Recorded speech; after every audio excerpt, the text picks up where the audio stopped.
Welcome to our lovely followers. I'm Sacred Queen, also known as Amber, and I'm sitting down with Master Arcane and Slave Daphne from the Crow Academy. I'm very excited. These were two of the first people that I thought of to be able to create this amazing weekend offering that we have coming up on the 31st of January. And they will be teaching two workshops. The first one is on Saturday. So would you guys be able to tell us a little bit about the workshop that you'll be offering for us? Yeah, the first workshop is going to be called Constructing a Scene from Beginning to End. And a lot of people, they understand how to use a variety of BDSM toys, but they do not necessarily get the methodology of connecting one sensation to the next, and building the ebb and flow of sensations so they can take the bottom or the submissive on a physical journey, possibly even a psychological journey as well, depending on the context of the scene. So that workshop is going to focus specifically on how to create this very special dance to have a successful scene every time. And then the second workshop is going to be on role play. And the reason is that we teach a lot about domination and submission in general, regardless of gender combination. And still, a lot of people have trouble starting from square one and understanding how to embrace the dominant role, how to embrace the submissive role. You might feel an inkling inside, but how do you take it and run with it and get started with it? And we've always found that role play, good old role play, just like when you're a little kid playing cowboys and Indians or cops and robbers, role play as an adult is a fantastic way to try on the dominant or submissive role and see how it fits for you and experiment with it and adjust it, learn how to adjust it to your own personal idiosyncrasies. Yeah, it's one that I was really excited to participate in because my partner and I have been experimenting a little bit with roleplay and been finding just how much fun and how much potential there is in finding all these different aspects of yourself that you can really delve into and get really creative with. Yeah, definitely. Yeah. Can you tell me a little bit about the Crow Academy?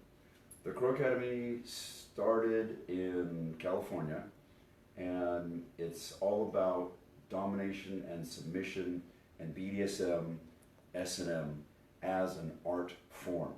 It's all about looking at this as something that you can get better at. It is a skill set to be developed, whether you're coming at it from the psychological side of domination and submission or the physical side of just pure BDSM play. It's all skills. They're all paints and paintbrushes, whether physical or psychological, and the more you use them, the better you get. And it was just my experience that the transcendent states that you could achieve in BDSM were again and again and again just phenomenal and moving and deeply connecting. And because the Crow Academy comes from a very romantic base and Tantric as well, my own personal background is that I started studying Tantra pretty much as soon as I learned about my sexuality. And so that is part of the Crow Academy because it has the connection and the Tantra as part of what makes a deeply connecting BDSM relationship.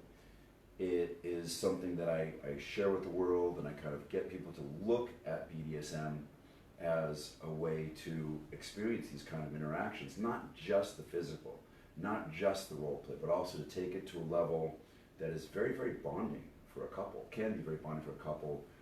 Couple not meaning just two people, but the two people who are playing in that moment can achieve really powerful connection. Anything you want to add? No, I'd say that sums it up pretty well. Yeah, and I think that was part of the inspiration around creating this was being able to introduce people to the concept that BDSM doesn't have to look this stereotypical dungeon in a master in a dungeon covered in leather, and it can look a million different ways, and it can be as individual as each person that wants to make it. So bringing the tantric elements into it and including the breath, the sound, the movement, and the real presence can open up the door to be able to make it really healing and really transformative. A lot of people have a very strong misconception that BDSM or just S&M is what they saw in something horrible like 50 Shades of Grey or any number of bizarrely atrocious Hollywood productions. And so one of the things the Crow Academy does very strongly is try to show people that no, this is like I said, an art form. This is not, it has a lot more depth than the TV shows and the bad movies try to show you. It has a lot more dimensionality to it, and it is actually a romantic activity. Can be. It doesn't have to be. You know, we teach the Crow Academy style, and there are definitely other styles that are just as good. So ours is a very romantic, connecting, bonding, tantric style. Yeah, and very, very loving, and like you keep saying, like romance is like the center point of what we teach. And so we get a lot of couples coming to us, and they're like, you know, at first like BDSM was kind of scary because we thought it was all harsh and heavy, and we're like, no, it can be as soft as you want and as romantic as you want, and absolutely it fosters love between couples, because what you're doing is so intense sometimes that it just brings you closer together. Especially the sharing of trust. Yeah, absolutely. Yeah, and I think being able to drop into that altered state of trust as well, where you'd be able to drop into subspace and know that you're completely cared for and protected in that. It taps into some real primal part of us that I've never experienced the same sensation through any other play. So, Totally agree. And it's why, I'm really keen to be able to share this with more people, and for the people that are really curious and have always wanted to explore this, to be able to create these offerings with really quality teachers like this, to be able to make people feel safe enough to start exploring their fantasies. Yeah, it's also very exciting for me personally, because to be teaching at your event, because like I said, when I teach an event on my own, I have all these elements, but for you to be having an actual convention that centers around the idea of romantic, connecting, bonding, transcendent, tantric BDSM, that's very next level in my book. So I'm actually extremely excited to be teaching at your event. Yeah, no, that's great to hear. Because that was also going to be one of the questions, was what do you think that people would be able to gain from coming to this event? My first thought is they're going to have a whole new, people who are just starting off will have a whole new variety, a whole new palette of ways to play. And that's always fun. That's always a good thing for people to add to their sex life. I intend to reinforce that whatever role you choose, dominant or submissive or switch is someone who does both, likes to play both sides. Whatever role you choose, you can take that to a very positive, very tantric level. That it's okay to be that kind of a person. To reinforce that you can be loving and be dominant. You can be giving and be submissive. You can combine all these positive traits with these words, dominant, submissive, top, bottom, S&M, etc. So I want to hopefully really give that to your audience. And I think the fact that they're coming with that kind of in mind will make this a very clear back and forth message. Yeah. No, I hope so, because I think for me, starting to understand, as I've started to be able to play with switching and experimenting with what it feels like to be in the dominant position, and understanding just how much energy and responsibility goes into that. And it kind of took me by surprise a little bit that being in the submissive role, you don't really think of just how much work it is being in that dominant space and having to be completely responsible for this person. And it's an honor and a beautiful responsibility that feels like such a beautiful power charge as well. Yeah, we also hope to, along with the other teachers at the event, to emphasize how to negotiate properly, how to cover safe words, how to make sure both people are on the same page, how to make sure both people are having a good time. Ironically, I like to especially reach out to the people who feel dominant and explain to them that little things like dominants have limits too. The dominant needs to be enjoying themselves too. They're not just there to cater to the submissive. The submissive, obviously on the receiving end of a good dominant, is going to have a great time. And so that's when the energy, the back and forth energy, comes into play really strongly. My own personal enjoyment of being a dominant is, number one, like exactly what you just said. You said that really well, that rush of the dominant responsibility, which people don't usually put those thoughts together, but it really is true. I go into what I call a dominant trance. When I'm in the middle of a scene, the rest of the world just kind of vanishes. And I know from also people who are highly focused artists And myself, when I'm doing some kind of art, writing or something like that, you can go into a very creative trance. Yeah. And to go there as a dominant is enormously satisfying. And you get into that flow state. Yeah, exactly. Yeah. They really do. Yeah, and I think That's, as I say, that's what kind of, the getting into that flow state is going to be part of the constructing a scene from beginning to end workshop. Yeah. Yeah, and I think that definitely ties in nicely with you know, what you teach as in Tantra, because it's about being in your body, being there in the present, instead of thinking about what are we going to do for dinner tonight. And I think especially important for dominance is to be present, is to be there, is to be watching, you know, the body language of your submissive, especially as you're playing. You know, and it's important for the submissive as well to, even when you're in subspace and you might float off, it's important to stay a little bit grounded and keep in mind where you are so that you can communicate should anything happen or if anything's too intense. And so I think the blending of Tantra and BDSM is a really, really fun and great idea. So Yeah, and that was actually how it kind of stemmed into this, was firstly understanding for me how important teaching boundaries and consent was, and how much that transformed my entire life, starting to get really clear on being able to communicate my own boundaries.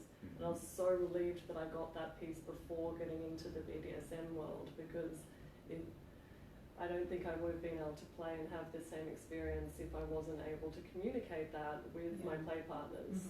Because no dominant wants to really be playing with someone that can't express their boundaries. yes, absolutely. Yeah.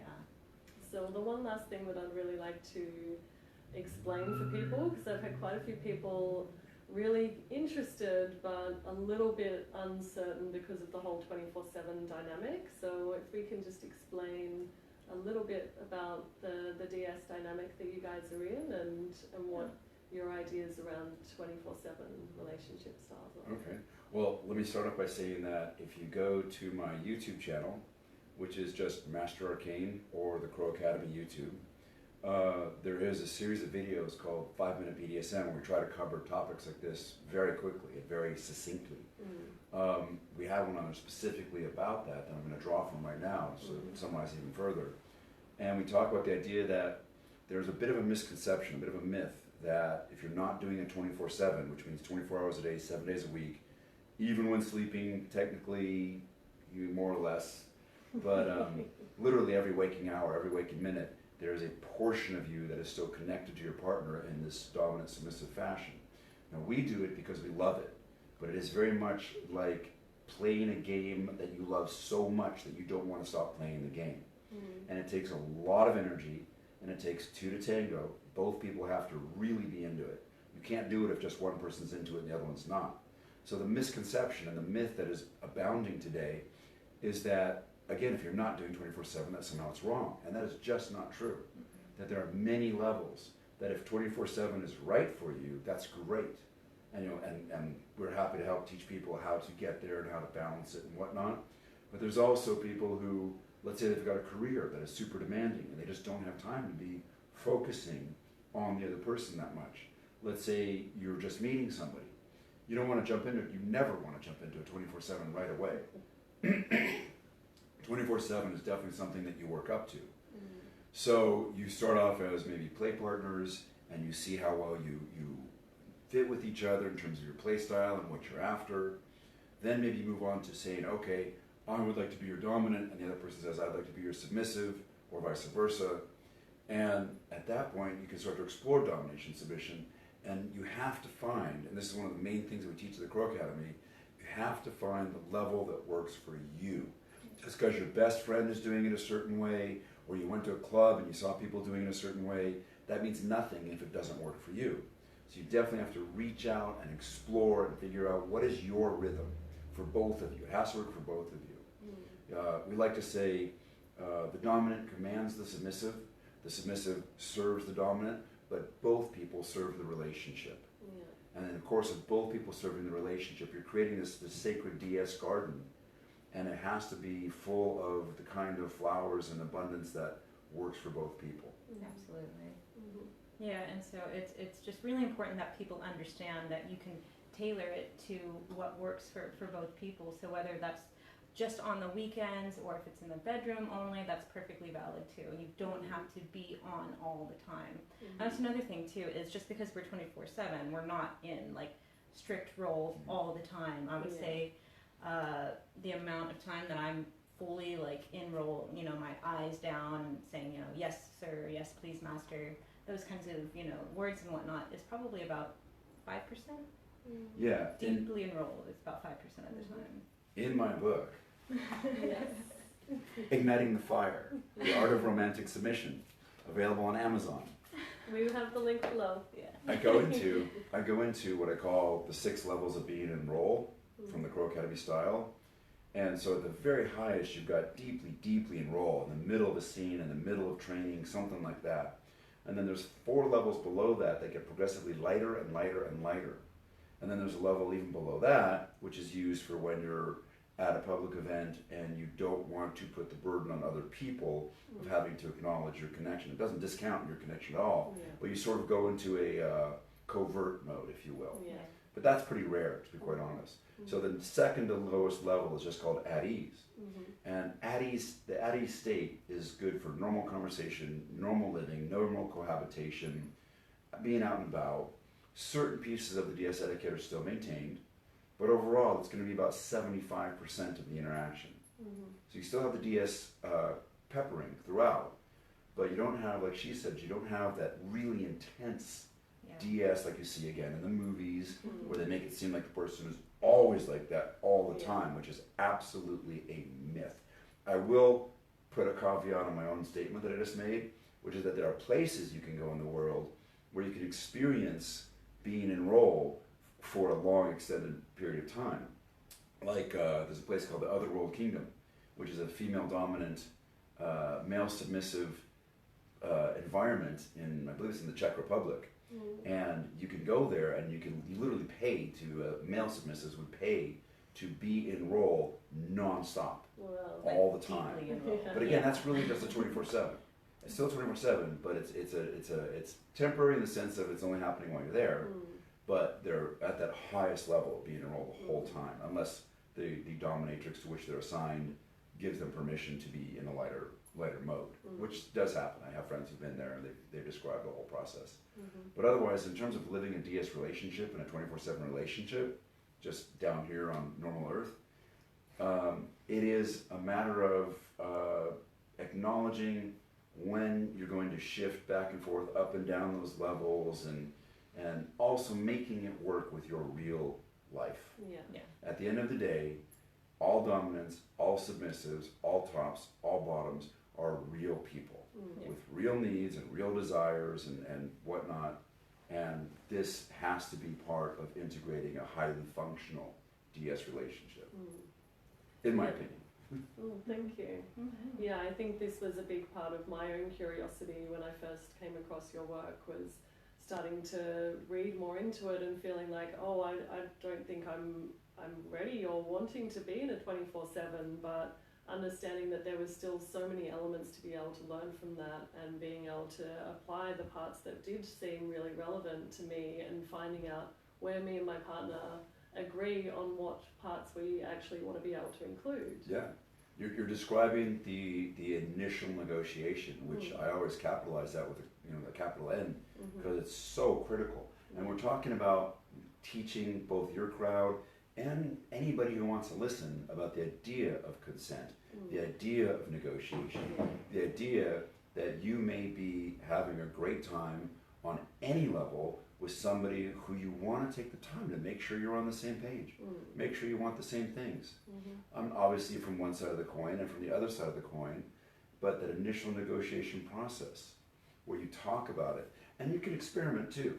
Initial negotiation doesn't mean you have to know everything up front 100%, but you might have an idea of what you want to start with, and you try things, and then you debrief. We've had thousands of scenes, and of those thousands of scenes, to this day, we still debrief after almost every single one. Because just because something worked 50 times before, I might decide to put a little bit of a spin on it and do it a little differently, but I still want to make sure that that's working for her. And of course, we'll talk, we'll still be in raw, we'll talk, but it's having that discussion, having the ongoing discussion, and especially in the beginning, really having that discussion. You can't sweep things under the table in BDSM. A vanilla couple can take, I shouldn't say they can, but they often do take a lot for granted. A lot goes unspoken. In the world of BDSM, we all push the envelope so much farther that you have to talk about these things. Yeah, and it's definitely a part of the aspects that I find make more space for you to go a lot deeper, because there is such a necessity to be communicating so clearly, and as why the Tantra elements fit so well in with BDSM, because both of them are really about authentic relating and being able to feel into when you're projecting your own emotions, and being really clear with when triggers come up, to be able to understand where they come from. So for me, being able to apply those aspects and know that, if triggers arise in a scene, that it doesn't mean I have to shut it down and just go, okay, we can't go into that. I can actually bring awareness and love and respect into it, and be able to go, okay, if triggers are arising, how can we work through this? How can we move that energy so that I can actually get some healing, and be able to know that that trigger has now had light shed upon it, and we can work through that together as a couple. You're also talking about a beautiful aspect of the communication of BDSM, which is not just pre-scene, not just the initial negotiation, and then there's the pre-scene negotiation where you just kind of confirm about what you're going to do in that scene. There's also mid-scene negotiation. We'll definitely be teaching that in the constructing a workshop, constructing a scene from beginning to end workshop, because there are whole ways that the sub can be completely in their blissful headspace, but also be able to communicate using hand signals where they are, what they're experiencing, if something's working, if something's not working, how the dominant can communicate mid-scene, and be able to ask with just one word or one or two words, a deep checking in of the state of the submissive. And this is part of creating that flow inside a scene. Yeah. Awesome. Well, thank you both so much for sitting down with us. Yeah, you're very welcome. Yeah, Very looking forward to it. Yeah, I'm really excited to be creating this weekend with you and with the amazing other presenters that we'll be also interviewing further in the week. And yeah, if anyone has any other questions that you'd like to pose for us, then feel free to reach out to me or Emmanuel, and we'll get back to you as soon as we can. So yeah, get in touch and get your tickets now. You've only got 2 days left before early bird tickets are finished. Awesome, thank you. See you there.